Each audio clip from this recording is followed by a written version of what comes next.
Hey, what's up, everybody? Of course, my voice starts to go as soon as I'm supposed to talk, but good morning. It's Boomer Tester here. Hope you're all doing well, and it may not even be morning where you are, and it's morning is dwindling where I am. Slowly fading away. Give me here. First, like I said, as soon as I start to talk. Early stream today. Man, if my throat will catch up with me. But a little bit of an early stream today. I was hoping to discuss some testing, and then if there was time, get into some more game development after that. But I didn't want to neglect the testing world, because I read this blog post from Jason Arvon about the changes that are coming or happening or predicted, whatever you want to say it, with AI and testing. Jason is the CEO of Testers.ai. I want to show Jason's X bio here. Jason, you can also reach him on LinkedIn, X, and I don't know if he's on Blue Sky. You can reach out and find out if that's like your preferred, or even Facebook. I don't know, Instagram. But I know Jason best from X and from LinkedIn. We've had some discussions and some DMs about testing AI and things like that. We don't always agree, but it's okay. You don't always need to agree over everything. In fact, I feel like that only bolsters your ability to determine or get closer to what reality probably is to have good discussion where you don't fully agree with someone and hash things out. Because I've definitely become more of a proponent in AI and testing, or maybe I'm just accepting where things are going more than likely. But you can reach Jason here. You can check out Testers.ai. We've done a demo of Testers.ai in the past. If I hear there's any updates, I'll do more demos. I think it's really Testers.ai is really promising. Some aspects were a little not as impressive as other aspects, but I'm sure it'll continue to get better. I would say the test case writing, it was writing like the same test case and kind of presented as if like, I've written you 6 test cases, and they were all the same test case, kind of all doing the same thing, with just different data permutations, and I guess you can consider those different tests. But ultimately, it was just showing the same test over. But it still wrote a test, and in an instance where you are completely stuck or maybe completely new to software testing, this could be a huge resource for you. Or you're training somebody and you show them those tests. So easy to criticize. I haven't created anything as prolific as Testers.ai. But I just want to be honest too. Like, is this thing going to take your job? No, Testers.ai is not going to take your job yet. Could it? Maybe, but we're not there yet. And this blog post is actually about that topic, about the idea of the ways that we do QA, or the methods and approaches. It's really changing. It's changing, and we can either we can accept that it's changing, or we can reject it and try to resist it. And I forgot to hit record, so this one's not going to get recorded. This will be good practice. It's not going to get recorded. Or I could do the whole intro all over again. The reason I need to record is because there's music in the background, and I can't use that music in a video. Maybe I'll hit record. I don't know. I think I won't. Talk myself out of it. We'll still just discuss. It's fine.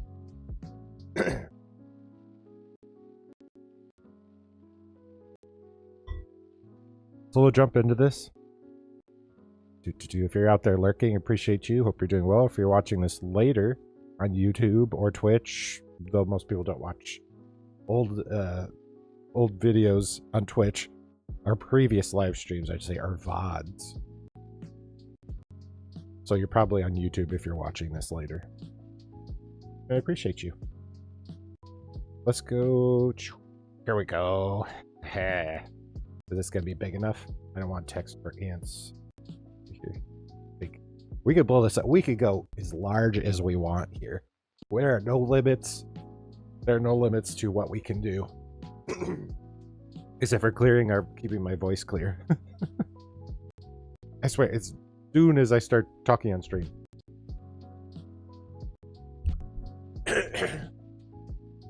Yeah, and it's allergies too. But so this is the AI 4-shot testing flow. The old ways of QA are failing fast. Blog post from Jason Arbon over on Medium.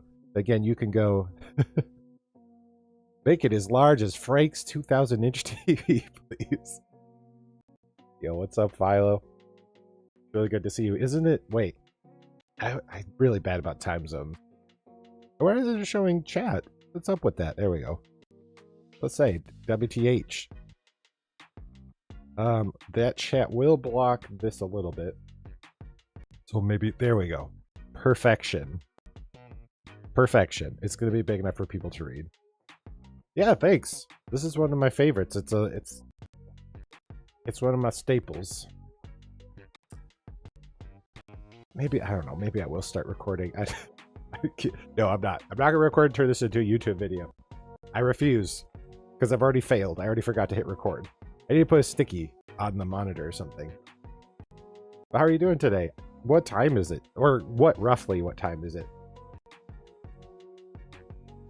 I saw you were exploring buttes. Beautiful buttes. 7:20? Oh, okay.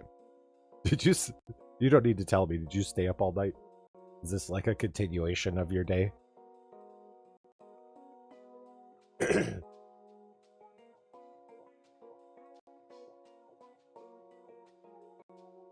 Not this time. I slept all day yesterday, though. Oh, wow. Okay. Yesterday was Juneteenth. For us, it was a holiday. We got the company I work for, it was a holiday. So I got to hang out with my boys. Not like the boys, like, it's actually rare that I don't stay up all night, man. The life you live must be nice. Nah. I got to hang out with my children all day, and so we ran some errands. I had to return some things. I had to ship some things back. I'm doing a arcade mod on a 1UP arcade, and I ordered the wrong display board. It was completely my fault. I got all the way to the point where we're ready to go. The sound was working. The Raspberry Pi already had Batocera installed on it. I had the controls wired up, everything, and I was kicking myself because then I went to connect the display and it wasn't grounded. I was having some weird grounding issues. I couldn't get a display. It would light up, but it wouldn't actually show anything. And then I looked online for support. It's like, oh, you ordered the wrong one. There's 3, when you go to Amazon to purchase this display board, there's 3 options, and one of them is for my monitor, and that's not the one I ordered. The good news is it's a little cheaper, actually. But, so I had to do some returns for that. Return some of the boards. The new board's arriving Saturday. And then that mod job will be finished, and my kids are going to be playing probably Turtles in Time, or the Turtles Arcade, or Simpsons Arcade. That was the whole point, was that we could play arcade games here on actual arcade controls. It's not the same. I like the form factor of an arcade machine with the controls and everything. So, man, my voice is just trash. But so I got to hang out with them. Took them to the park. I wish you grew up here and went to our high school. You would have fit in well with me and my nerdy friends. I mean, I'm trying to figure out a way that I can like show this on stream. My office is embarrassingly messy right now, and the machine's like right behind me. I was trying to think of a way to show it on stream. Maybe just like have a second webcam or something. Kind of fire it up and actually show people what I did. Because I'm kind of proud of myself. Like, I went all the way in on this mod. Like, I had to drill holes. I had to drill some holes in it to add some coin buttons. I had to completely gut the controls and add new buttons and joysticks and rewire them and get new, I don't even call it drill holes. No way. Well, in the sense that being a perfectionist, it was really scary, like this idea, like, okay, well, also the idea, like, I bought this cabinet, it worked, it played Mortal Kombat games, and it worked, and now I was going to mess with it and possibly break it after I spent money on it. So now it's like, okay, once I ripped the controls apart, and I pulled I think it's called the PCB, it's like the board that runs Mortal Kombat, to swap it for a Retro Pi, or, excuse me, a Raspberry Pi, I knew, like, I was in it, and you disconnect, like, the display and all kinds of stuff, and once you've ripped the controls apart and pulled the, I think it's called a PCB, you're kind of like, okay, now it's either going to be a piece of junk or you just got to keep going till it works. Because getting it back the way it was before is really big pain in the butt.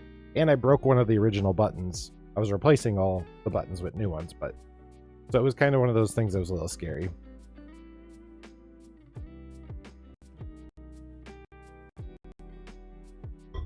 I should talk about testing, shouldn't I? I was just excited to see you and talk about it. Like I said, I'll show it one of these days. It turned out really nice.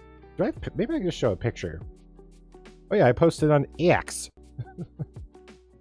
Yeah, we could do it this way. You could follow me if you want to follow me on X. I yap about testing here. Let me see. Where did I post this? Yeah. So, survey the wonders. So this is obviously after I completely changed everything. These buttons. I'm trying to see if there's an original.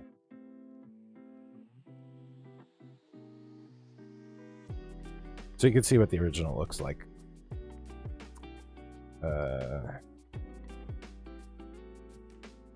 Here we go. Yeah, so you can see it doesn't do a great job showing those buttons. So you can see here. Well, let me zoom in. You can kind of see the original configuration is like these goofy looking buttons, and none of them glow. This is totally like false advertising. These buttons do not glow. And then on this front panel, I added 2 coin buttons. And obviously a blue and red joysticks instead. Yeah, you're not first. Sorry, you can't claim first, Frightful. Good to see you. One of my friends has an arcade machine, but it's unmodded as far as I know. Probably for the better. Getting into this was definitely harrowing. So you can see here, this is where I gutted out. You were first on YouTube, Frightful, and then technically first on Twitch, but not first on Kick. And not first on the stream. Philo was first on the stream. That's Kick, yo. The cool platform. Or I should just say the Turkish platform. I always get lots of Turkish people. Wonderful Turkish people. They're always nice. It's just sometimes they seem to be most of the Kick, like the Turkish people on Kick, always seem to be trying to shill something to be like, I could do graphic design. I could do this. But yeah, this is where I had to gut the original controls. I started dropping in these LED buttons. I really love the first player and second player buttons because they're just generic white buttons before. Now they light up and they've got, yeah, this was the wiring job I did once I had the joysticks in. Getting the joysticks centered was also kind of a pain in the butt. But each of these ends up being USB, and this goes to your Raspberry Pi.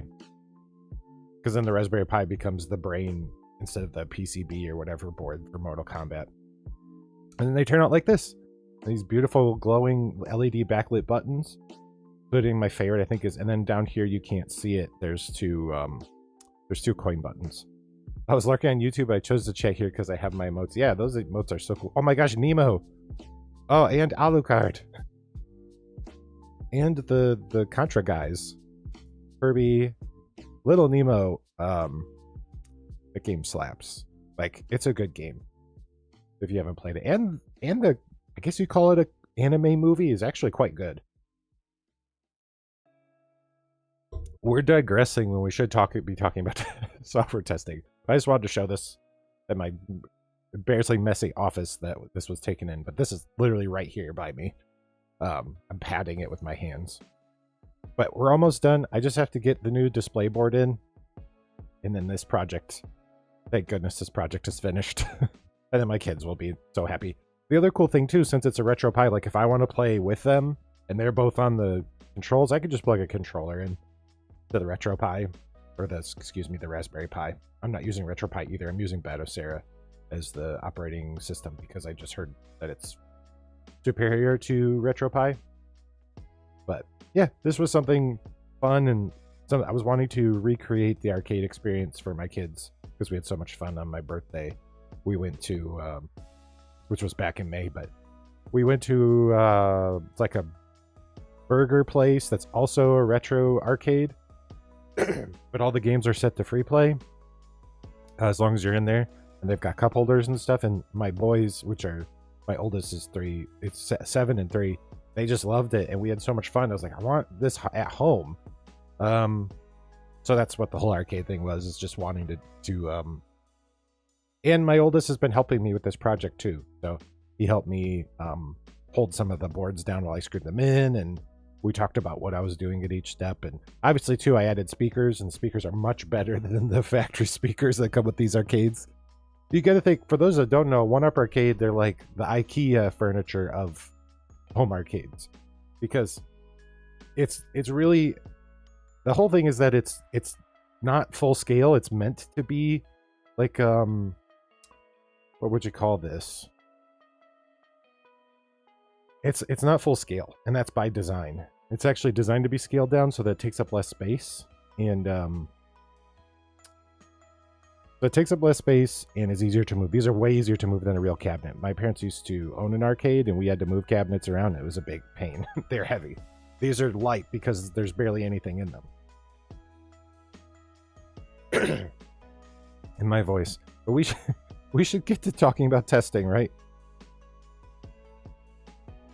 So this blog post, which caught my eye, is about the 4-shot testing flow. How this is the hybrid connection between humans and AI that is growing, and I've actually witnessed it growing for myself as I integrate AI tools into my testing flow.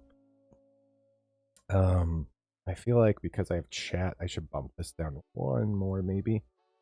I don't know, I'm just a stickler for stuff occluding other things. It's still zoomed. It's not text for ants. Hopefully it's all readable. Let me see here. I swear, if I had a way to just clear my throat. And my allergies only kick in when I get on stream and I start talking. Maybe I'm agitating it by talking. Anyways. So, again, this is from Jason Arbon. You can go follow him on stuff if this interests you. You can check out his products, which he's got testers.ai and Checky. I think Checky and testers kind of merged.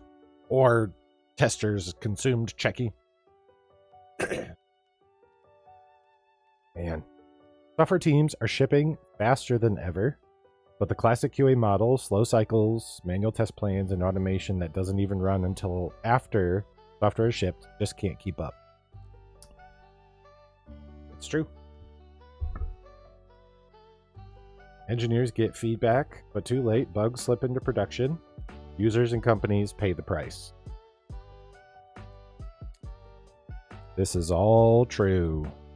I'm going to bump that back just a little. But what if you could have a broad, deep, and affordable test coverage and get results the same day you deploy? Imagine AI working at lightning speed, finding the obvious issues while your expert testers focus on what really matters: tricky bugs, subtle user flows, and the risks that only human eye can catch before the software is released. What are you trying to tell me? How do we live in this fantasy world? Enter 4-shot testing flow. A smarter hybrid approach that combines the raw automation power of AI with the insight and judgment of experienced testers. I call those experienced testers who are managing AI, I would call them an oracle, right? They're your source, someone checking the output and being the last stop. And generally, you're just being a manager at this point. A manager who also deals with high-level problems. So you're just managing another intelligence. AI is just another intelligence manager to manage. Inspired by how modern AI learns, with 0-shot, 1-shot, and few-shot methods, this new flow brings maximum coverage, rapid feedback, and genuine affordability to teams of any size. Ready to leave old school QA in the dust? Let's dive in. I am ready to leave old school QA in the dust. I don't think we have a choice. I think that's kind of the bitter pill.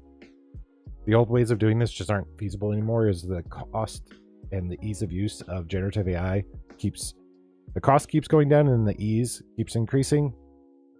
It's just inevitable. So adopting, embracing, it's going to be more and more important. So why test shot? A note on AI origins. This is for those that don't study machine learning, which I'm currently taking a self-led course, trying to get through it over time here.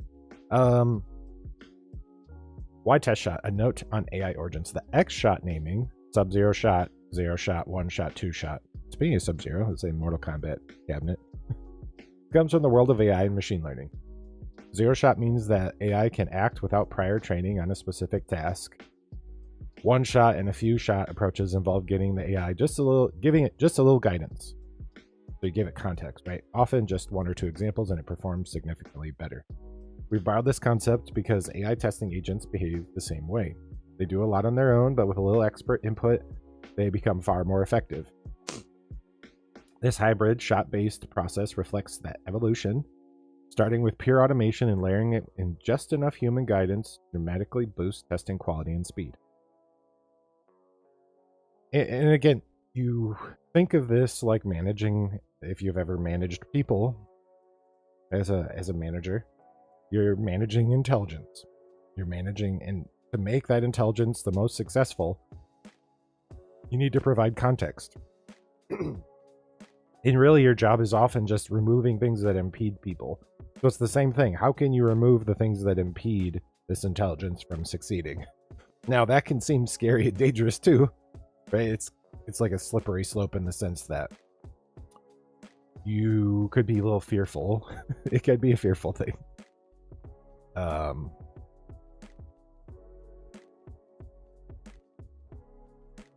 why does this matter? This model is built to solve one of the biggest pain points in software today.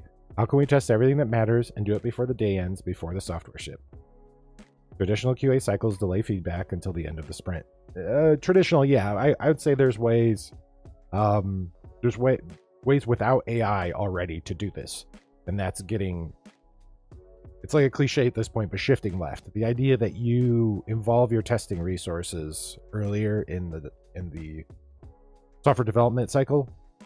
So you do grooming or whatever you want to call it, where you're reviewing the work that's coming up in the next cycle, which a lot of times we call sprints. So sprints are usually 2-week cycles in software development. But you can integrate QA early and start asking questions and thinking about testing, and you could close the gap a little bit, and you could start following TDD-like approaches, even for integration testing, by writing failing tests as soon as work starts on a feature. Even before that, if you want, you can have a branch and start writing failing automated tests or manual tests. But I'll give Jason his straw. I guess I don't even know if it's a straw man, but maybe a little bit of straw man here, where it's like, AI is the only way to close the gaps. Like, no, I think AI is one of the ways to help further narrow the gap here. That's intrinsic to software development and trying to test that software, right? By then, engineers are busy with new features or have forgotten the context of the code they wrote. That is very true. And again, why shifting less and like agile testing can be alongside generative AI can be really helpful. Testers have little time to test features, let alone fixes. Bugs get missed. Risk increases, and that's our job, really. It's easy to miss that our job is to mitigate risk as a software tester. The test shot model flips that script. Catch regressions within minutes of deployment. Validate new features the same day they're built. Guide testers to edge cases that AI alone can't reach.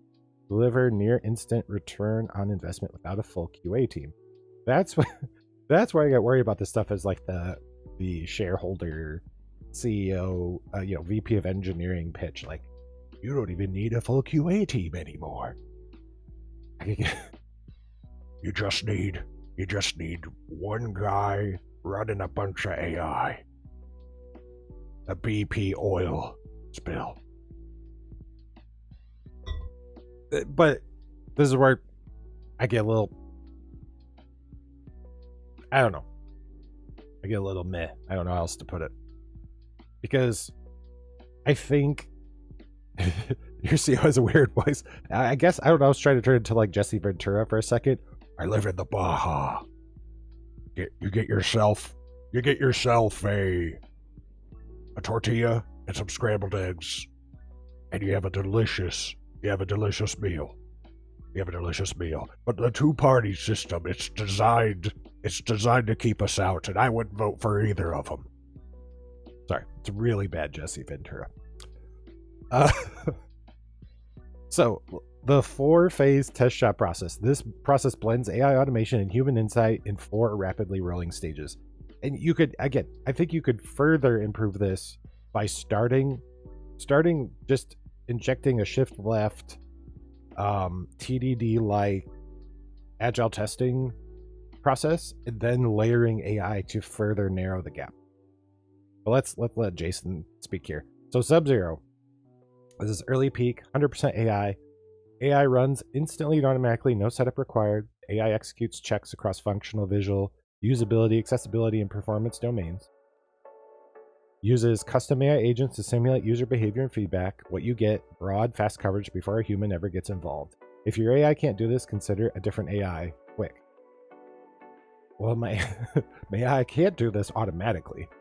The most of the generative AI I'm using, even his product, even Testers AI, you have to fire Testers AI. Though generally you could fire it in a pipeline.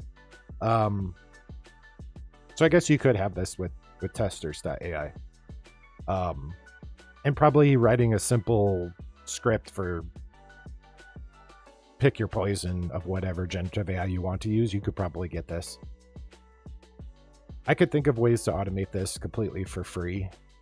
You'd still have to pay for the hours you run it in GitHub or whatever, wherever you're running it, or Azure DevOps or AWS or wherever. But I could imagine ways to fully automate that first step. Your Sub-Zero step. Sub-Zero, Scorpion, fight. So I guess my AI could do this. It's just going to create some work. I think there's some scaffolding you'd have to do, but I could totally realistically see this. And I kind of want to try it. I just don't know if the type of work that I do is very averse to new tools. I always have to be vague. I think I could say it's civic tech, but I work in civic tech, so very adverse to advancements and a lot of outdated technology. So that's our Sub-Zero shot, early AI. So we've got something, I'm assuming, running automatically. You are going to have to do some setup, at least I think initially, to create a boilerplate. I think you get a boilerplate and some scaffolding up, I think you could have that step. Like set it, forget it. New PR gets put up. It hopefully gets deployed somewhere. All this stuff runs, right? It gives you feedback. Or a new build candidate. You can even do it at that step, but I don't want to digress us too much. So zero shot, first review, 100% human. Experts quickly review AI results. I was going to say, someone has to actually go through all this stuff. So it's good that Jason's honest here. Like some human is going to have to go through all of the artifacts and make sure that sift through like the garbage or the things that don't matter to your company. Though I'm sure you could further tune that. That's where I feel like this would be more iterative than it's sort of being described here, at least so far, is I can imagine as you do this human review, you're going to say, okay, now I wish, or I'd like generative AI to return more things like this to us. This is more important. And actually, I have a GitHub repository that follows something similar where it's doing code review using assisted code review using generative AI. Am I not signed in? Oh, goodness. Let's see if it lets me. Oh, gosh. Yeah, let me do this over here. There we go. Okay. So this, developing this, specifically the code standards doc, and then the queries and prompts was very iterative. Getting the best results caused me to iterate on this code standards file to figure out what was going to work best with the generative AI I was using, and trying different generative AI tools. This, and again too, this may be further iterative because it may continue to change. As the models change, the approach may change. So I would make sure to point out this is iterative. But if you, for some reason, you do want to check this out, this takes you step by step. You can do assisted code review completely for free yourself. I'll paste the link here. But if you want to check that out, I already have tests in here that you can use the code. You don't have to use your own tests or your own code. You can just pull this repo down. You'll need to install a few things. Like you're going to need Visual Studio. You're going to need a generative AI assisted IDE add-on. Like I think I use Amazon Q and Copilot. Both have free versions that you can use and try. There's others out there. There's just the two that I decided to use. And there's a README file that'll take you step by step. You can follow step by step either with Copilot or Amazon Q, and you'll be able to try out AI assisted code review. And again, it's iterative. This will continue to change and improve, I will guess, over time. And it is something I use in my day job, and I use with clients as well to review test code.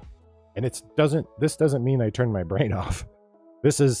It's going to return things, and I'm the oracle and say, yeah, this is not important, or you misinterpreted my code standards, or because some generative AI is better. There's days it's better. You get a better access to a better model because they're trying to get you to pay money for it or whatever. But I do this free. I opt out of the company using my data to train their models. So you may have to make sure you opt out as well. Just another thing I would say there. You have to think about safety and security with a lot of these things. But anyways, just a little bit of, I think, necessary digression here of talking about this. In my mind, I picture this. I was turning into Jesse Ventura again as my voice gets worse. This is an iterative process, in my opinion. You're going to have your zero shot step, your sub-zero shot, your zero shot, and you're going to continue to need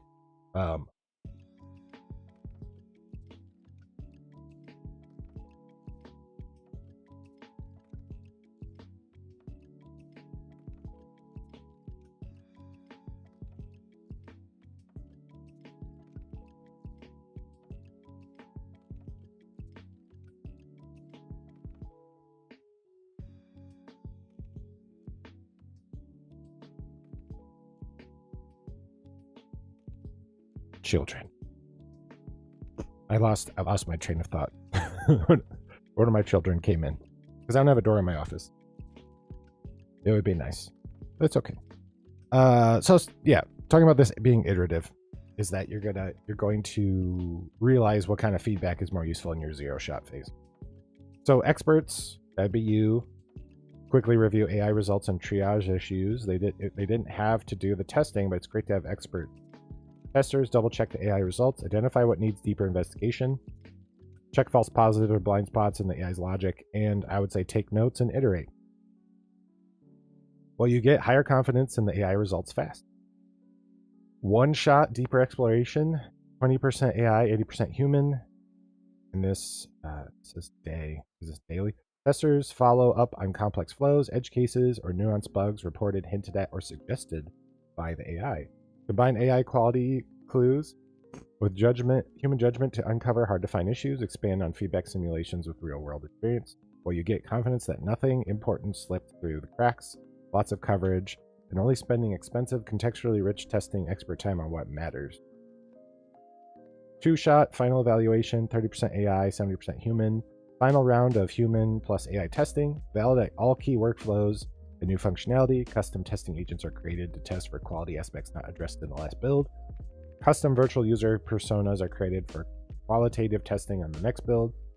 Custom natural language or prompt-based test cases for execution on the next build to validate multi-step functionality and additional scenarios. Will you get strong coverage now and smarter tests next time? Okay, so yeah, we go through Sub-Zero, all AI, all human. Then you've got your deeper exploration and your final evaluation, which I would think would be pre-deployment. This is like your pre-deploy step, I would think. And hopefully too, there's automated acceptance tests in this as well. So where do humans add the most value? Because this is really anything people are afraid of, in the sense that they're afraid that they have no purpose with AI, and all the dooming that happens, it's like AI is gonna take your job. AI is gonna take all your testing jobs. No, not at least in the near future.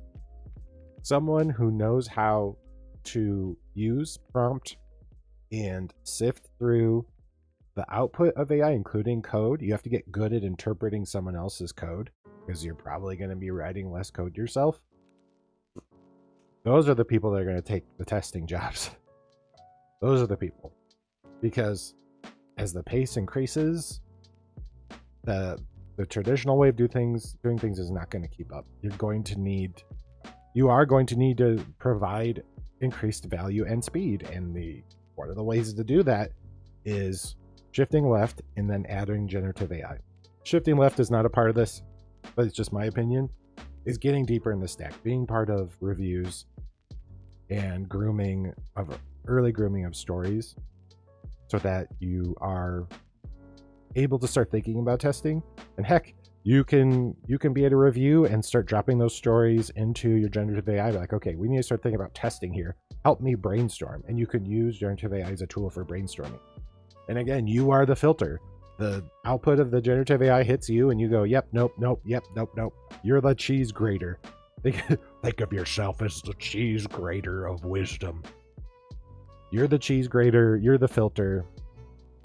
Those things come through you, and you need to become better at interpreting those things and determining what's valuable and what's not valuable. Because not all the output's valuable, and that may be forever. I mean, I don't know how long.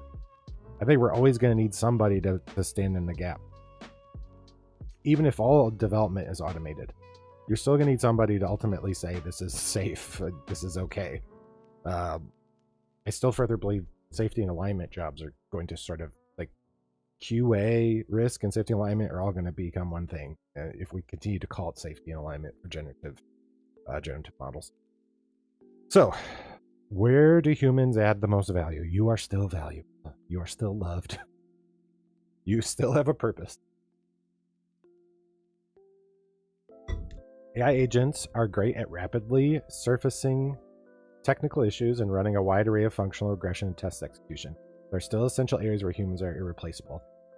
There was some things that I found when going through one of Jason's other articles was that if you asked it to try to find things that most testers would miss, that's when things got eye-opening. Like, gosh, I was learning. I was definitely learning alongside the generative AI.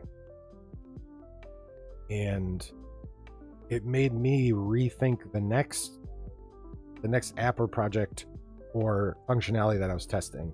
It helped me remember, like, okay, there are some seams or some angles to this that I didn't think of, that the generative AI did think of, that now I want to start including in like my boilerplate, my template.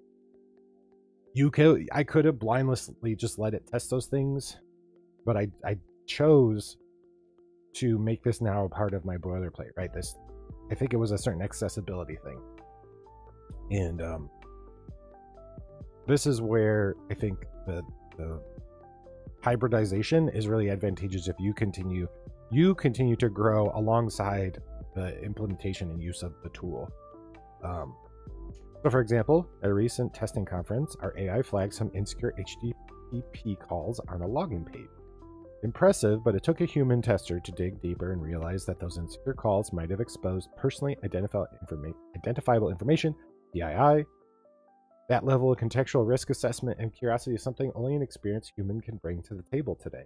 He says today because it's like, yeah, for now. So there's still value there. Humans are also much better at noticing what isn't there. Missing content, unique flows, or subtle user experiences the AI might not know to look for.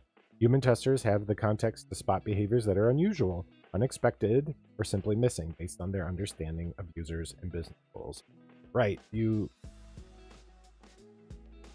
giving most of the time, you have to, well, here's what I want to say.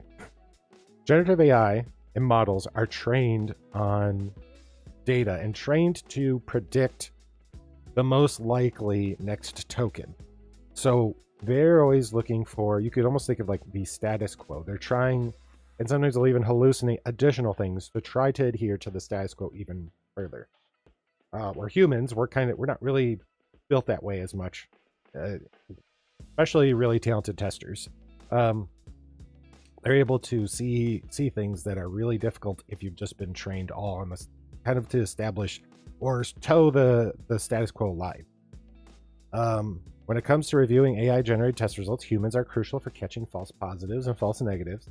That was something too from our previous experiment using AI, was that you want to make sure to give lots of context. Don't assume that generative AI can like read your mind. If you tell it to look for, say, defects or bugs on a page or an app, if it thinks the objective function is like, well, I got to provide some bugs, it may hallucinate or stretch some bugs. So you got to give the option, like, if there are none, say there's none. And that gives it the opportunity to be like, actually, you help it edge towards what you're trying to get from it, and help give it the best context so it doesn't hallucinate, or it reduces the chances it'll hallucinate. Because you can't assume the intelligence you're managing is not a person. And you have to remember that, and you have to continue, like, think of it as a space alien. It's basically a space alien grown on data, and you need to provide it proper context to get the best results. Garbage in, garbage out. So ensuring that genuine issues aren't missed and that the team isn't distracted by noise. Importantly, as the industry switches to AI-based testing, management needs to know if the results were approved by an expert tester. Yeah, you're still going to be needed. Expert testers can quickly sense when something just feels off, which I've had happen many times, connecting the dots in a way that automated agents can't. In this partnership, AI's speed and coverage plus human intuition judgment makes the 4-shot testing flow uniquely powerful. I think my problem is I would like to understand I want to understand 1-shot better. Like, where does this happen in development? Is this like mid sprint in a 2-week sprint, and then this is just before a release candidate? I'd like to understand it in context of like a sprint. I digress. So really quick, talking about sensing when something's off, I have a little story, and I'll try to keep any context out. But before I do that, I need to blow my nose. TMI. But my allergies are I'm just suffering. So give me one moment.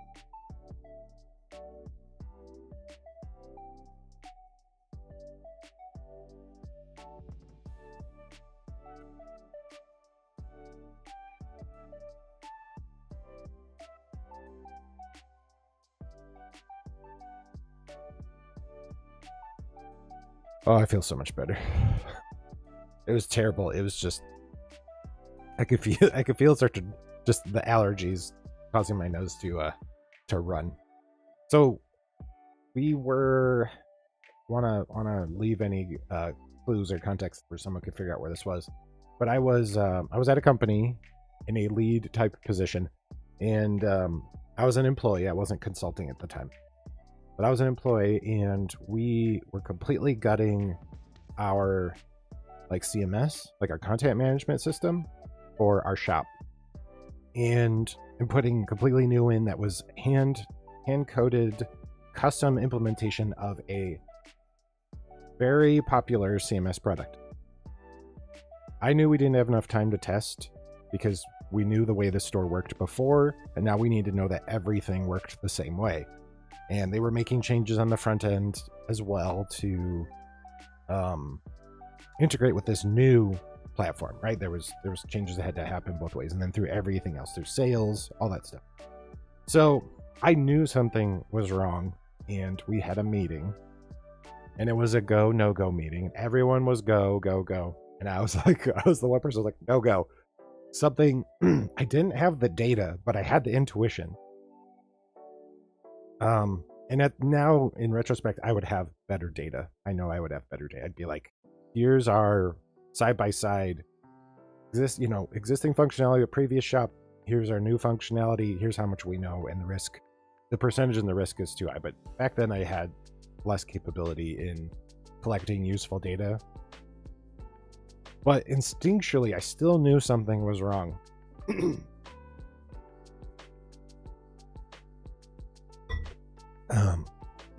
And if anyone's coming over from LinkedIn onto YouTube, they'll be like, there's people that may know what I'm talking about. Wonderful, wonderful place to work. Good people. Just testing as a whole was still, an agile, holistic testing approach was still new to them. So they were struggling in some aspects. But so I was a no-go. And basically it was like a vote. They're like, well, you've been overridden, and so we're gonna go, right? So I knew I had to dig in, and I had the rest of the people in my team kind of dig in with me, and we went ham. And I found a defect so prolific that it hosed that release. Unfortunately, we had to postpone it. I'm trying to think how to describe it again without giving away too many clues.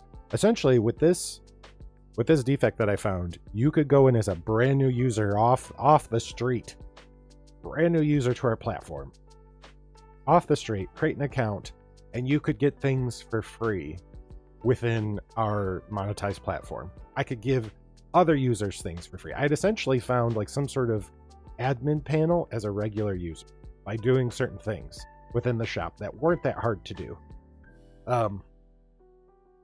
In fact, it required just adding, there were certain items you can only have one of that were specific to like a certification, and the shop allowed you to add them twice.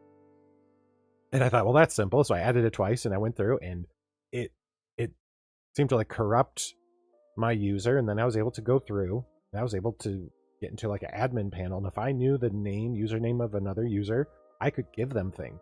I could just put things in their inventory, and they could just have things. Like things that cost thousands and thousands of dollars, right? And just put it in their inventory. And these are all digital type items and certifications and things. But this is I'm just giving you an example of, I didn't have the data, right? I had the instinct of doing this for, I think at that time I had been in software testing like 8 or 9 years, and I just knew something was wrong. I could feel it in my gut. We didn't test enough, and something was lurking in this system, because the people developing the custom implementation did not do any testing at all. They did like no testing. We were doing all the testing as we consumed the custom implementation they were doing of this CMS. So that's a good example that I don't think there's a chance that generative AI could catch something like that, but not the chance that if it didn't, to have that instinct. It wouldn't say something's still wrong, where just instinctually, even though I couldn't put it to words, something was wrong. So digressing further. So let's get into affordable testing at scale. Here's what makes this model so disruptive. It makes serious testing affordable. Most teams can't afford to hire 5 to 20 QA engineers. Hire 5 to 20 QA engineers. Many can't even afford one. But with the help of AI testing agents, that's exactly the kind of coverage you can get. Automated, scalable, and cost efficient. You're no longer limited by headcount or budget. With this approach, small teams get big team coverage.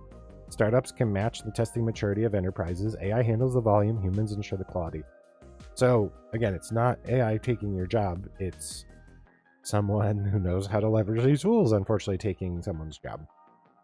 Or you growing, and that sounds really brutal. Let's say you've got a team of 5 QA engineers, and 4 of them are resistant to, as a defense mechanism, as Jason's put it before, which is something I did for a while too. You're resistant to adopting this approach and these tools. Well, the 4 of them are, and then you're all in. You're like, you know what? This is inevitable. I might as well get good at this. I'm still the oracle. I'm still the last stop. It's just now I have additional intelligences to help me and that I have to manage. And it's so that my output can increase. And then their layoffs come, and those 4 get laid off, and you continue on because you're still at a higher level of output because you've embraced those tools. You've still kept that piece of humanity. It makes you valuable, and you've integrated with the tools.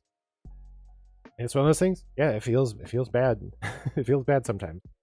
Yeah, what's up, Patricia Parker over on Twitch, talking about software testing and AI. So this is what feels bad about this, but it is, I think, as Jason often says, the time is now to start learning. It does feel, yeah, Philo, it does feel bad.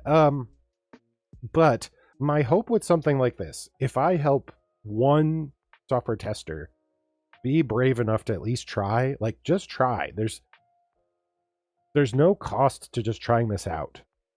There really isn't. If you again, I've shown in the past, and we can go over this again, of how to integrate these tools into your testing flows. There's no cost to just trying, and if you do it correctly, you can keep you could still keep what makes you unique and keep your skills and grow alongside the generative AI. No, Patricia, I have a schedule Monday, Wednesday, Fridays. And I just do this for funsies. I just do this for fun. This is just a hobby. I have a day job. But so ready to try. I think you should try. I think you should start trying to integrate these things into your tool chain. So you've got two simple options: do it yourself, and that would be my suggestion. Yeah, I do play games. I play the indie idle light called Skeleseller. I'll play sometimes Magic the Gathering, but it's been a while. But mostly what I'll do is we discuss software testing and we do game development and testing of games. So two simple options: do it yourself, use another compatible autonomous AI testing tool or Testers AI to run instant AI-powered tests on many websites in minutes.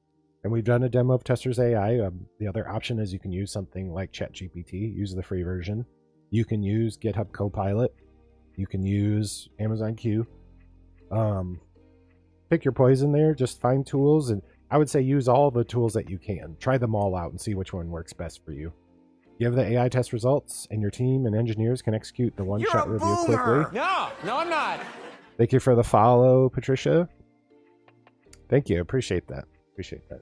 Great potential. I don't know if I have potential. I've been streaming for like 7 years. I just keep changing channels.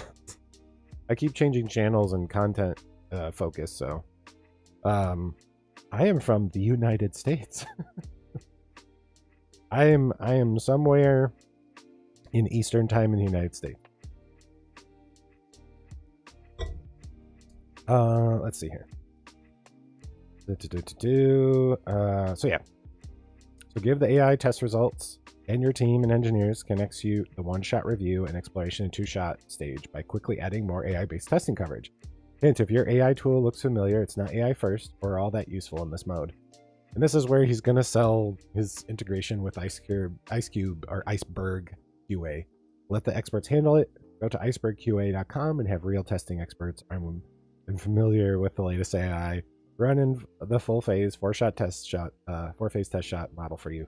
Fast turnaround, expert review, and custom coverage, all done for you with zero risk and instantly on. I mean, if you want to throw money at the problem, I think that's completely valid. But I think there's a lot of opportunity to implement at least the first two shots yourself with just a little bit of work, a little bit of infrastructure. Such a nice place. I'm from Virginia. Oh, cool.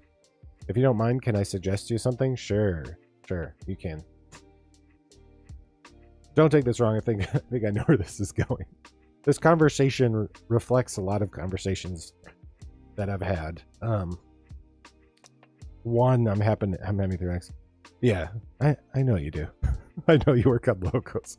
Don't take it the wrong. Well, those are provided Twitch affiliates such as gaining followers of views. I appreciate it. I'm just doing this for fun. My degree, I actually have a degree in graphic design.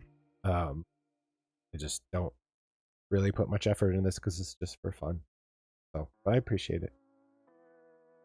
So don't take me wrong. Just this conversation is like, I feel like I'm always repeating history where, like, I don't do affiliates. I don't do Twitch. I don't do like streaming groups and stuff like that because any of that kind of stuff. Anytime it's like artificial growth, it's just not. It's not. None of that stuff actually seems to be appealing to me. So this is how testers become heroes. AI doesn't replace testers, it elevates them. Testers who embrace this model won't waste time performing the repetitive tasks that machines are better at. And that's kind of the same argument for just test automation in general.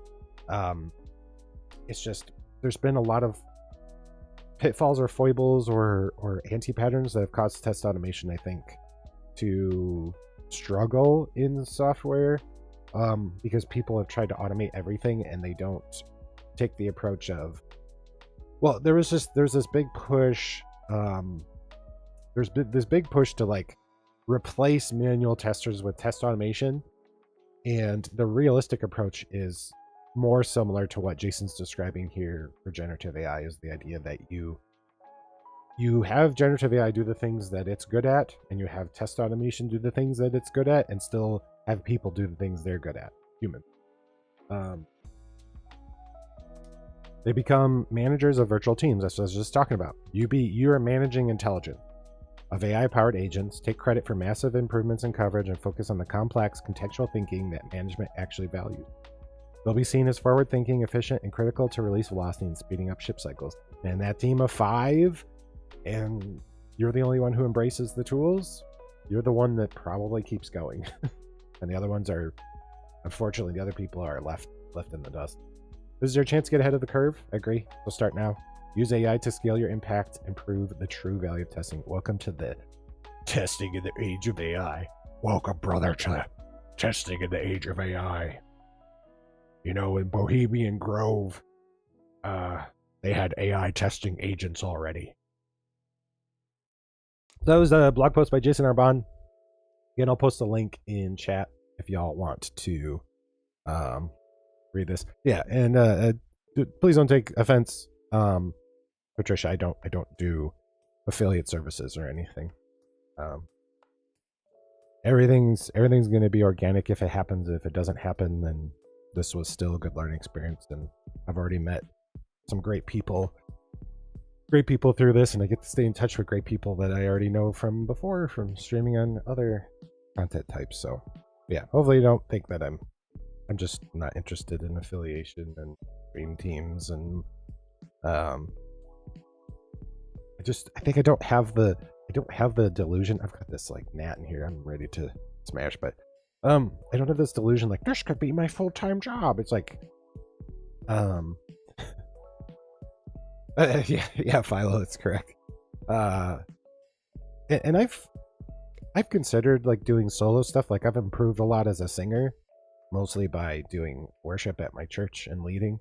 I've been a worship director for a little while, and it really helped and forced me to grow as a singer. And I've thought about doing like solo stuff, maybe starting a new channel and changing the name or something, because doing it here feels like I'm mixing like sardines with my chocolate when I want to focus on testing and kind of game development, and testing game development where they're, I don't know, because I think one thing that Adam would, again, shout out for Adam here.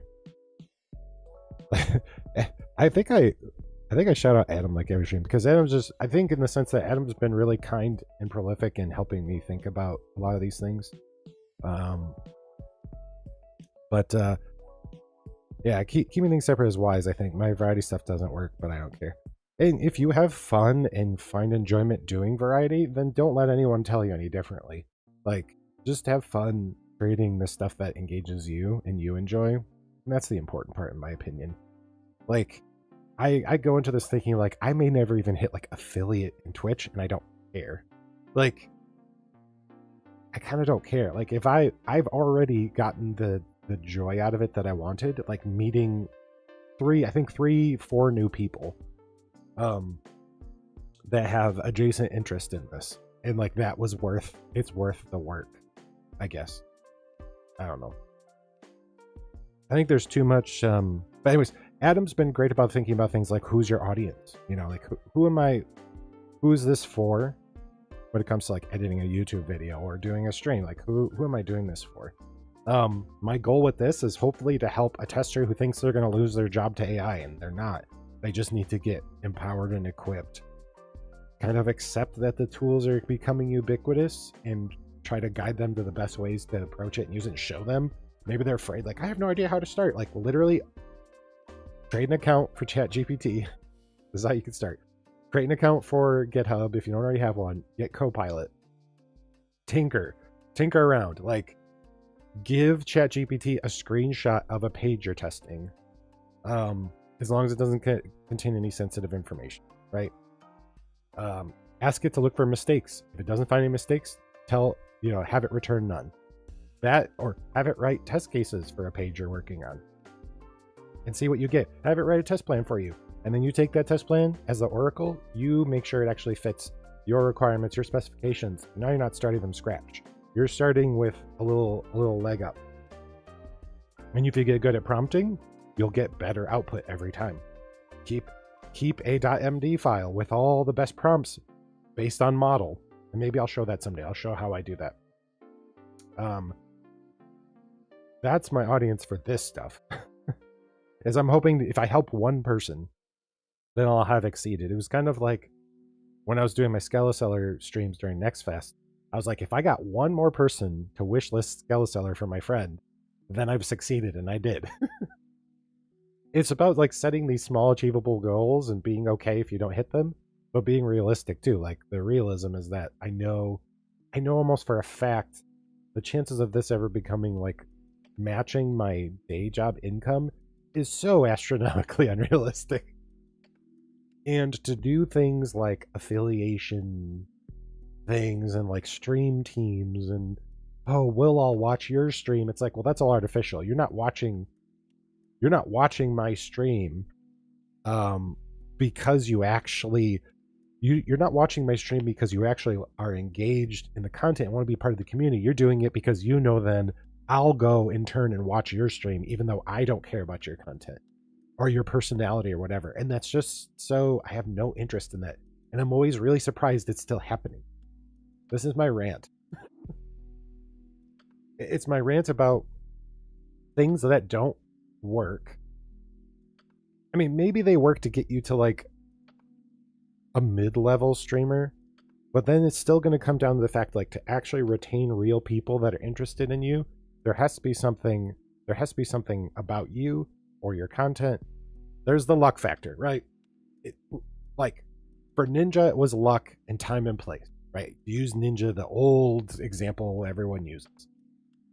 There was a couple factors involved, right? Like persistence, luck, and then, time and place.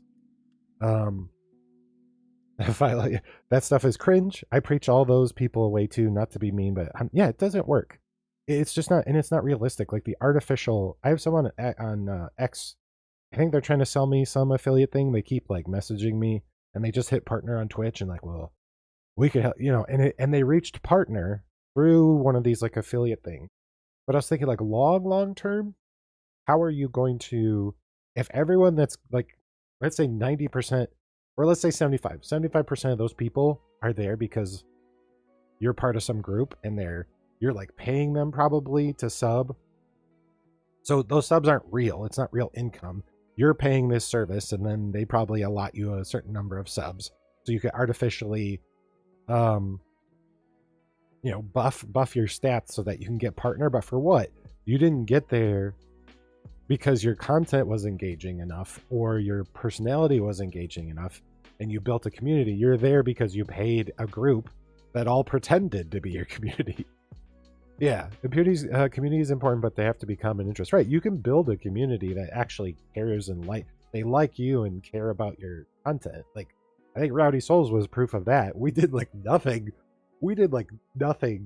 of that sort. It was literally just, we're going to share our music and be ourselves. And I don't think anyone was doing that with a group. And it was unique enough. We found a niche. And I think if the band would have stayed together, I think we could have probably gone a lot further. But children are more important. That stuff results in 3,000. Yeah, exactly. You see that percent, because there's some statistics about that too, right? Like if you have, and that's where you can get like view botting, which again, even though I think it tempts people, it's not real. Like you are artificially like generating buzz about your content when your content's not there. Like I have 200 people watching my stream. No one's talking. Or if you have chatbots, the chatbots are saying things that make no sense or maybe somewhat contextual, or you paid again, your community comes in and hey, great looking stream. Hey, wow, that was a really crazy shot you just made. It's like, but those people aren't real people that are engaged in what you're doing. They're part of your streaming community that come in because they know, well, you're supposed to come in and watch my stream now, and you're supposed to come in, like, it's your job to do it, give me a sub. Like, I don't get it. I just I don't understand. I don't understand. Well, like maybe I do. I do understand why. I just don't understand why people don't see like entropy is real. Like entropy is real, and retention, real retention, is way harder than that. And all the people that make this their jobs know that. Like, look at the Primeagen. Look at what Adam does. Like, over on Twitch and YouTube. Like, Adam Learns Live. He offers really great advice. He has a good personality. He's kind. He's interactive with his chat. He's an expert in the field that he works in. He's ex Google developer, and so he's a strong developer. So it's like he has things that people continue to come back for. And the game he's developing is interesting. Real success is earned, and it's super hard work. You think, like, I don't know. The delusion that you're going to, like, pay your way to be part of some affiliate team and artificially boost your content is just so stupid. I'm sorry. I shouldn't say stupid. But it's just, it's just not realistic. And I don't understand why people keep doing it. I don't know. Like, I could probably hit affiliate right now, right? Like I could go join a group and be like, hey guys, I could be the Jesse Ventura stream. Guys, I need you to come in my stream. I need you to watch it so I can hit some numbers artificially that help me get affiliate in Twitch. And then I'm going to have you subscribe to me once I become an affiliate. And then I'm going to have enough subs to get and views and everything to get to partner, but you need to be a part of it. And it's just like, now you have a big pile of dirt that you built your stream on. Maybe luck gets you to the next step. But ultimately real people that are actually interested aren't going to come back. Like, I don't get it. I really don't get it. So I'm done ranting. With the time left, we should do a little bit of game dev because I got to get going on this game. So let's change let's change our titles, all our stuff. I feel like I scared away that person who was how dare you how dare you tell me the truth. Let's see here. I'm going to change my titles really quick because we're going to switch over to game dev for a bit while I've got the time. Again, it's just one of those things that sorry about that. Hold on, I just gotta I'm too lazy to retype this whole thing. So, all right, we're changing our titles. We'll go to, what is it here? 20 games challenge. So we're gonna switch over. We're gonna work on our Flappy Bird clone.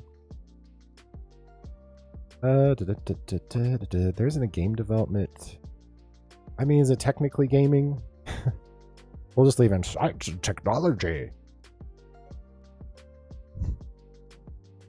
All right, we're switching over, changing our titles.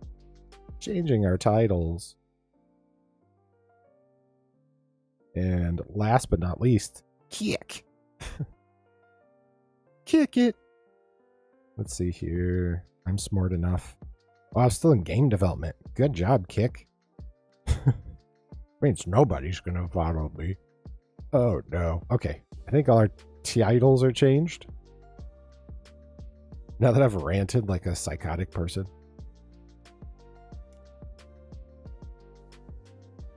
Do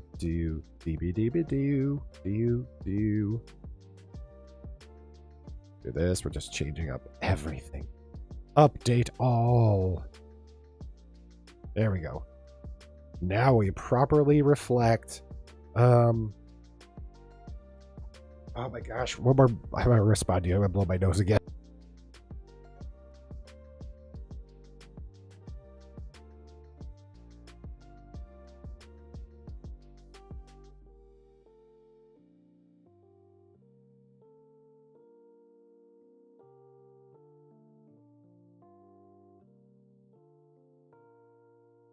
Allergies are no fun.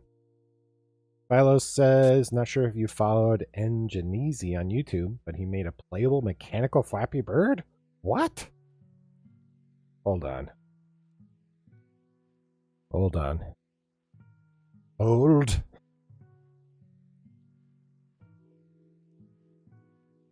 What? Okay, subscribe. Oh boy. Look at this. Do you remember this game? I do remember this game because I'm working. I don't. What? This is madness. Are you kidding me? What?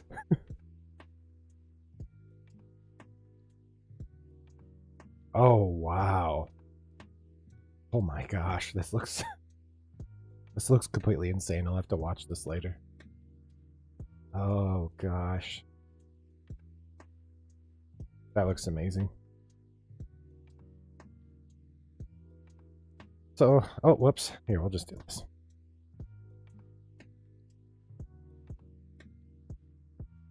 Yeah, I thought it was flappybird.io. So, yeah, just a reminder, Flappy Bird is bird fly through pipe. Constant gravity applied, bird fly through pipe. I still don't think I'm doing gravity correctly. That's the frustrating part, is like gravity should just, so I was told gravity should just be applied. And it's not working that way. I'm still having to like bake in some code that does the gravity. So I have a feeling I'm still doing it wrong.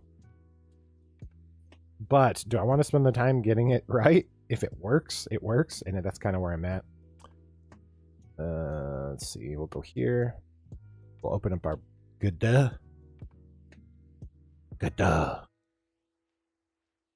Open this up. Good. Oh gosh, I broke Godot. So these are our pipes. So the whole theme here is Primeagen. And so I wanted to make the game look like a Vim editor. We've got Prime's face here as the Flappy Bird. And we're trying to get the pipes to work next. We've got the basics going here, which I can show. Val says, I was never super great at Flappy Bird. Yeah, I never really even, like, I knew of it from the ubiquitousness of it on the internet, but I never actually played Flappy Bird. I have to look to see when it came out, what I was doing at that time. I was probably just playing Dark Souls and I'm guessing raising children. Because that's kind of what I did at that time. Let me just make sure that my family isn't like desperately like, help us. Oh, sweet. Praise the Lord.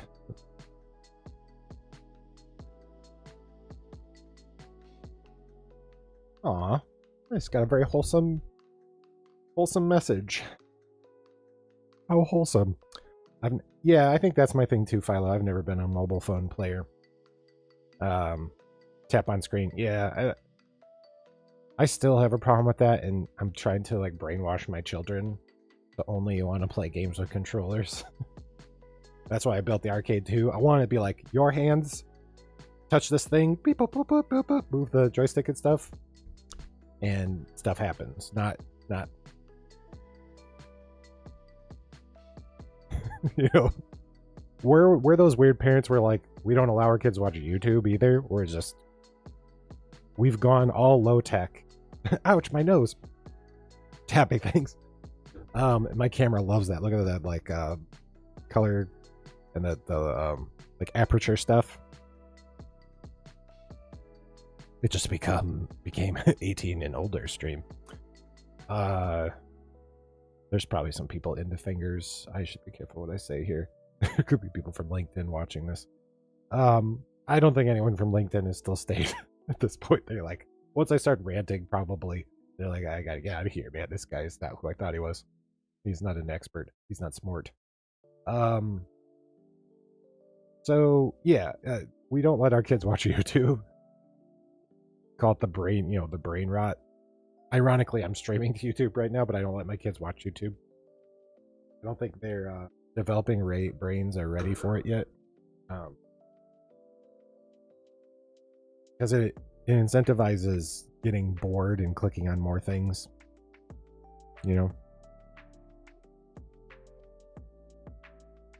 But yeah, I'll show what I've got so far.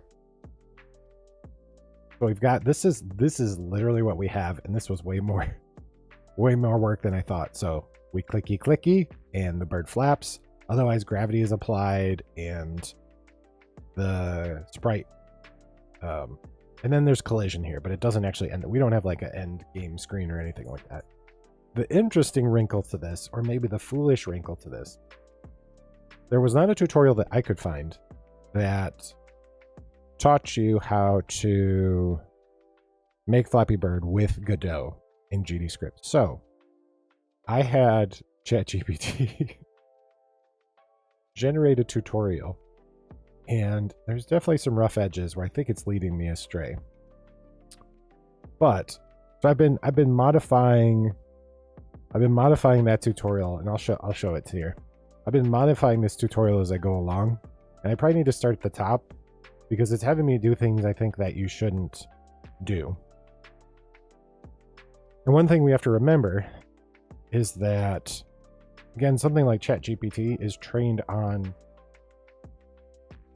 documentation and like all the code available that it can get publicly on the internet. So when it comes to something like GDScript, there's a lot less valid GDScript out there than, say, C#.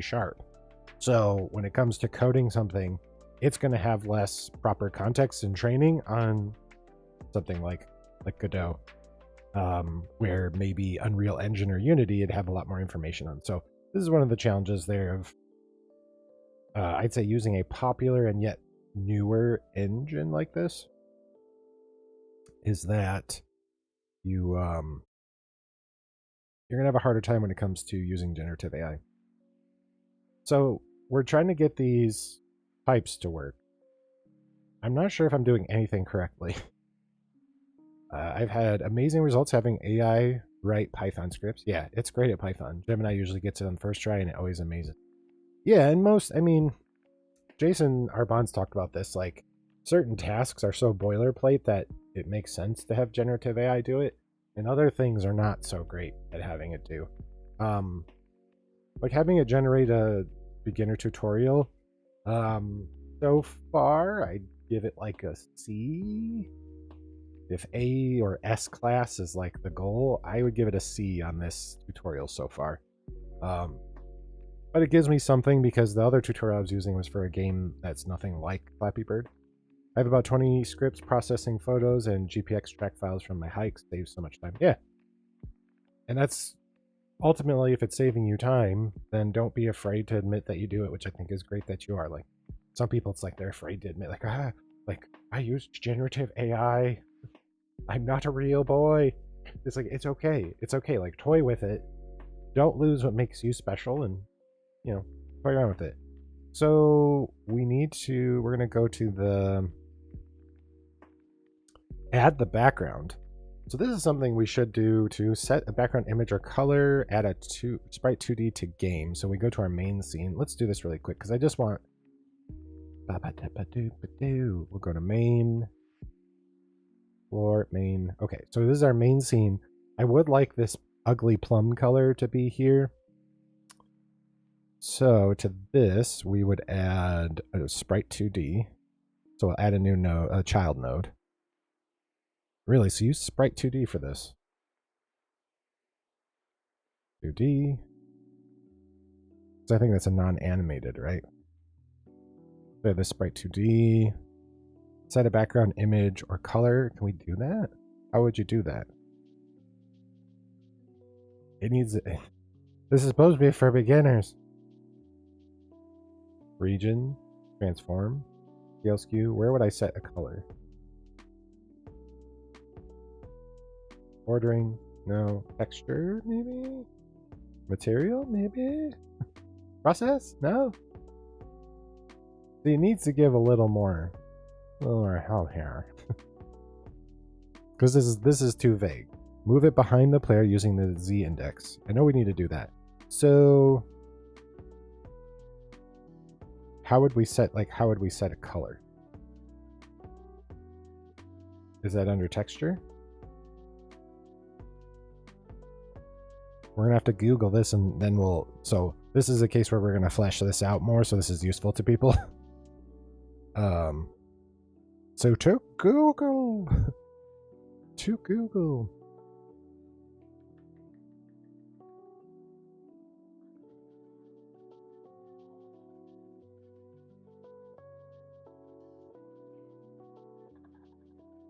Okay, to add a background color to a game in Godot, there are several methods, depending on what exactly you want to achieve. I just literally want a, like, flat color.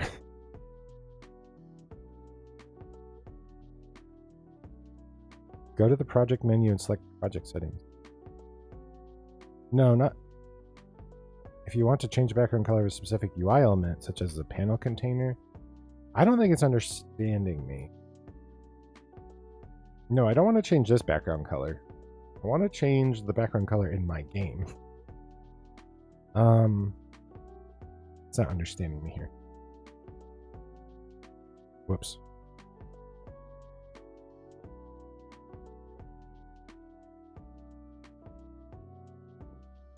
To a game, you think that would be... Ah, my nose. Not the editor. Is it a viewport?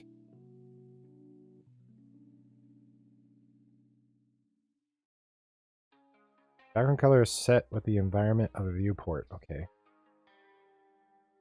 Do we have a viewport? Process. Editor description. Do I have to set a viewport?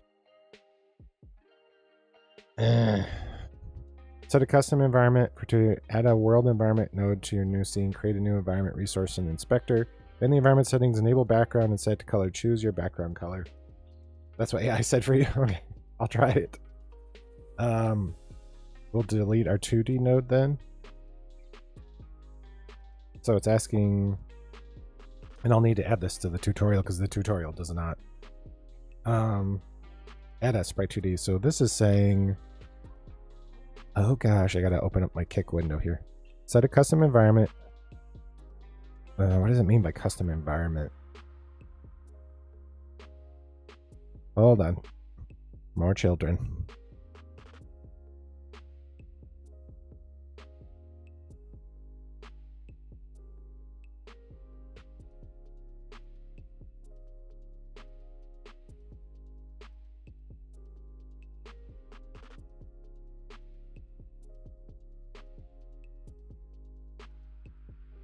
Okay, I don't...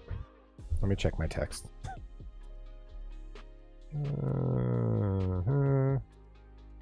don't see anything. I would hope I would get into text if it was crucial. Okay. Yeah, I'm not sure because I don't know what it means by custom environment, but I'm new to Godot, so the world environment node. And what's this? So world environment, default environment properties for the entire scene. Create. What's it mad about?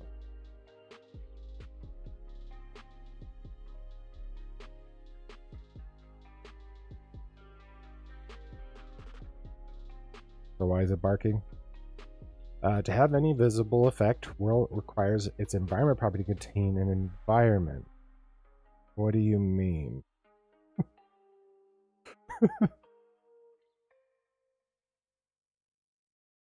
New environment. Okay. Sure. Editor. So we edit the environment. Oh. Canvas. Yeah, can of worms probably a valuable step, but adds more complexity in steps. Oh gosh, we'll do custom color? And then can we choose our ugly plum color from our Vim example? Let me see. Where did it go? It would be in here. Can we view this?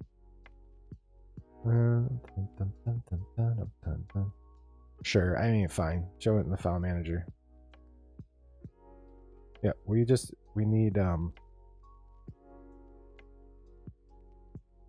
need that color. So can we go like this? Is there a color picker? We go here. Yes. That is the color we want. Interesting. Now if I save everything and I hit play, see, we don't get that color. So what did we do wrong? What was the point? Well, the background's not showing. Interesting. Well, Godot is like a whole can of worms. I'd love to know Godot, but my learning brain kind of lost its spark a while back. I mean, there's certain things about it that's, you know, like, okay, we set this. Why? What level would we have to set this at? Because this is in our main scene, right? Camera attributes. Ugh. This seems more complicated. Process, physics priority, thread group.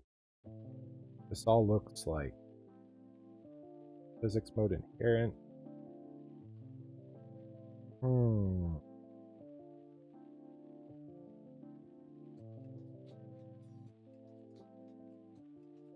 I have to, maybe do I have to save it? Is it that simple? How do I get back? Oh boy. Oh boy. Was it just that? No. Huh. Yeah, we don't get that background. It's just the gray background. Huh. That's weird. Wonder if it needs dimensions somewhere to specify how much of the screen it covers. Maybe? Because I want to look... or do I need a viewport?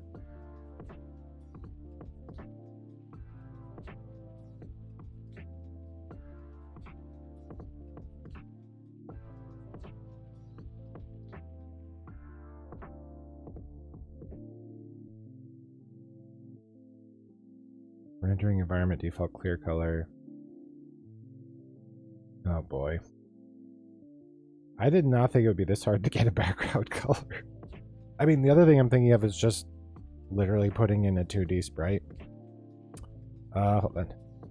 I'm trying to set a custom environment. Imagine problem the item suggests this. Camera overrides it if your scene has a camera 3D with its own environment resource, so it'll override the world environment. Try removing the environment from the camera or ensure it's not set. What? Because this is a 2D game, too. We have to think about that. Like, I wonder if world environment... I may go with the other method and try just the big 2D sprite that's a color, but... Because you think this would be, like, mega ultra simple, but...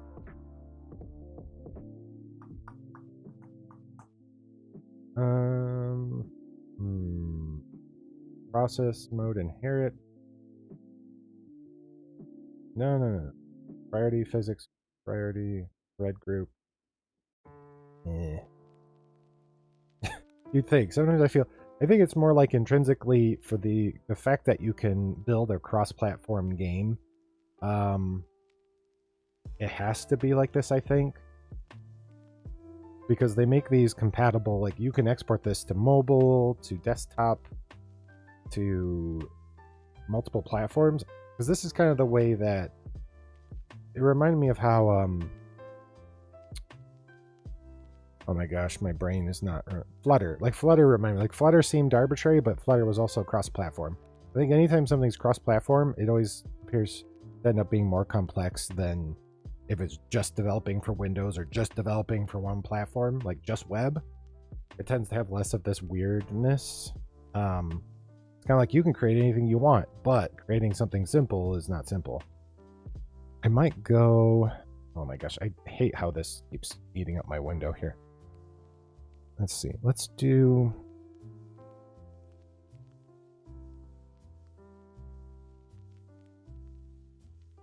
Just how simple?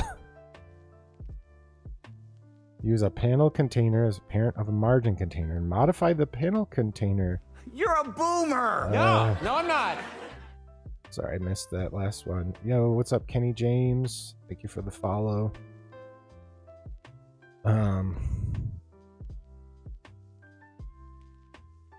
Yeah, struggling. I don't know why. Yo, what's up, Kenny James? For some reason, the usernames always look the same. Pretty much I use AI for everything if I need to learn something, but it's confusing at first glance. No shame for me in that regard, because I do it constantly. Yeah, and I'm trying to avoid it. I'm trying to, like... I'm at the point where I'm about to ask ChatGPT here. And that's bad, because I feel like I've Googled this a lot and gotten conflicting answers. How do I add a background color to my game in Godot? To add a background color in game, assuming you're using Godot 4, you have a few options. Oh gosh, and that's the problem. Why are there so many options? Why can't it just be like... Why can't it be baby's first game simple here? And I'll add this to my tutorial, I mean, if I can get it to work. In my opinion, if it's not obvious, then the UX needs work. Maybe, again, I think some of it too is just unfamiliarity with Godot. Like, I'm not a Godot developer. Okay. Background color and project setting. Sets a solid background color for your entire game scene. Really? Okay. You don't use AI, Kenny James? That's too bad. Because as ubiquitous as it's going to be, you're going to be highly encouraged. Let's see, rendering. So select the rendering tab. Environment. Default clear color. Oh, I wonder if this is actually going to work though. So we need our image again. We need our plum color. Can I? Oh, I mean, I'm too deep. I'm too deep in the matrix. Here we go. I'm too deep in, man. Game over. Put her in charge. Why did it move my Godot? So weird. Yes, we're gonna do the picker. We need to see this. Good golly. I think this is because of Music Linux, a big punished. Okay, so if I do that.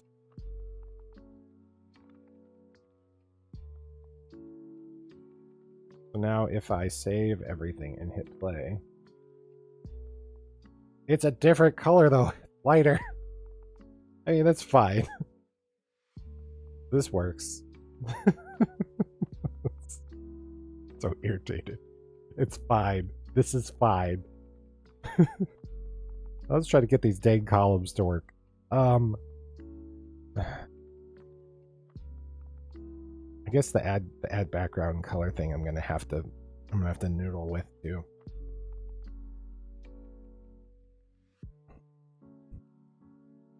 So they're also suggesting the world environment node. Create a new environment resource in its environment. Let's see. Add a world environment node to your scene. Okay. Create a new environment resource in its environment. In the environment settings, enable background. Set it to color. Choose the color you want. Well, this is not a good game, so we don't need that. This is sufficient. It looks like the Vim window. It's just oddly not as dark. It's like a lighter. That's fine. It helps the other items, like the other pixels, stick out. This is fine. We're fine. I'm down. I'm down with this solution. It is sufficient. Oh, I'm so annoyed. But it's a skill issues thing, right? So, create the pipes. We're kind of in that. So we need a script for our pipes, and we're going to see if we can get these to actually work. So we need a script to create a new scene with the node TD root. We've done that. You need to add a pipe image to each sprite 2D, which we've kind of done. I think I used a rigid body for some reason. I think the sprite 2D didn't work. Or is this our sprite? Yeah, these are our sprites. We got our top pipe, bottom pipe, south pipe, north pipe, pipe. So now we need to add a script to this. I think we do attach script. See, you need to add a pipe image to each sprite. Add this script to pipe pair. So it needs to be more explicit. I would say right click, attach script. You need to be like, this person's a dum-dum and needs help. Okay. Now we need to script our pipes.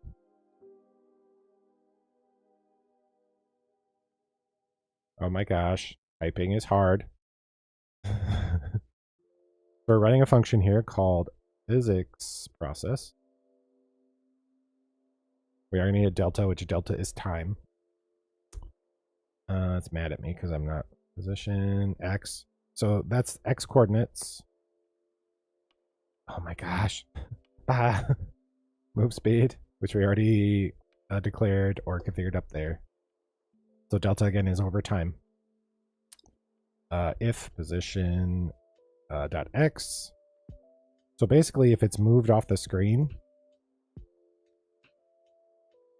this part, let's see, I believe we're telling it that it's free. What does that mean? Use this node to be deleted at the end of the current frame. When deleted, all of its children are deleted as well. All references known as John become invalid. Unlike object free, the node is not deleted instantly and it can still be accessed before deletion. It is also safe to call queue free multiple times. This node will only be freed after all deferred calls are finished. Using this method is not always the same as calling object free. Okay. So we're saying if it's in that X position, we free this node. So let's update this again. I think I right clicked. We're going to need additional direction here, which is right click on pipe pair. So I'm going to update this tutorial. Click attach script. I want this to be like a dummy's guide.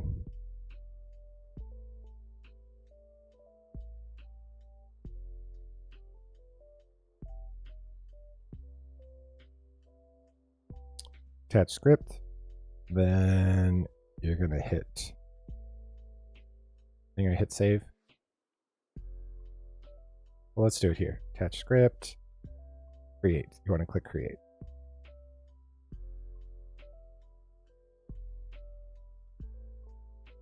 Yeah. Okay. I'm not sure how this is actually going to work. Spawning pipes. Okay, now we need to spawn them. So is it going to keep spawning pipes? So now we want to spawn these pipes.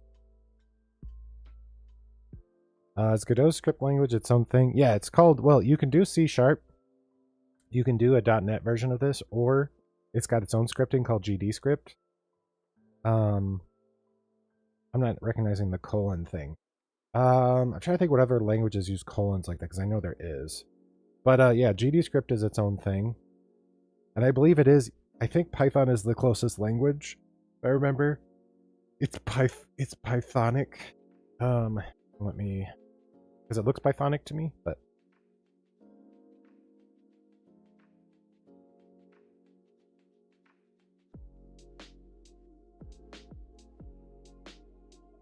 Yeah, its syntax is similar, because I believe that's a Python thing. It's not based on any specific existing language. Instead, it is developed independently with influences from languages like Lua, Squirrel, and C. Primary inspiration comes from Python. It is dynamically and statically typed language, and it is implemented differently from Python, primarily due to performance considerations. Because Python is wonderful, but you will never get anything done quickly or have it run quickly. But you can develop Godot in C#.NET.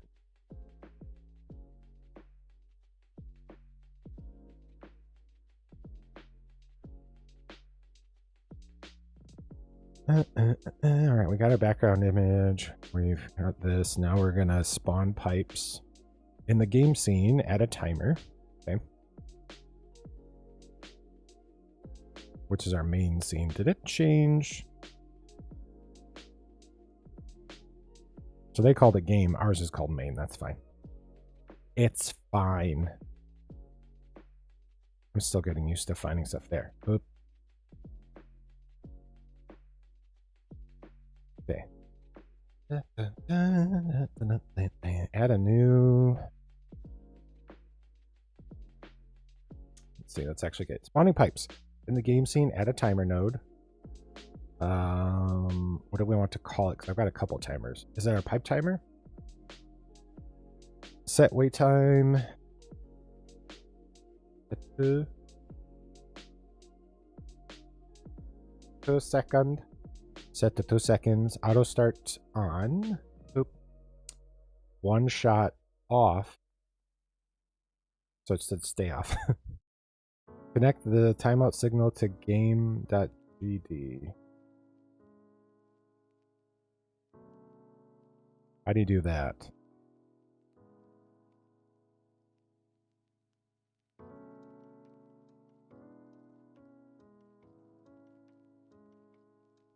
That's our script, right? How dost thou doeth thatest?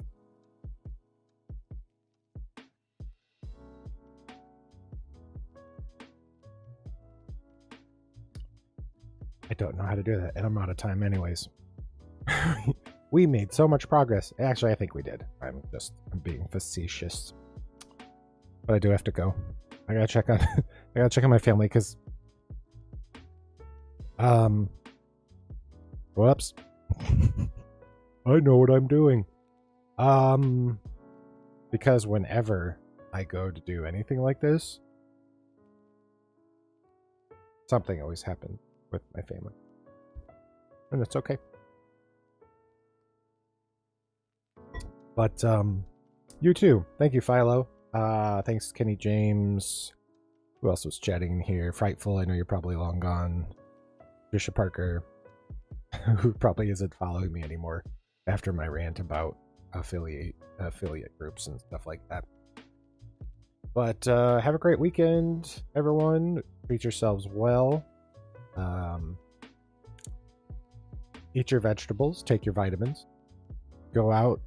Touch some grass. Get some fresh air. Good for you. I will be back on Monday at 11 a.m. Eastern Time. Maybe earlier if I get it. But appreciate you all. And I hope you have a great day. And I will see you later. Bye-bye.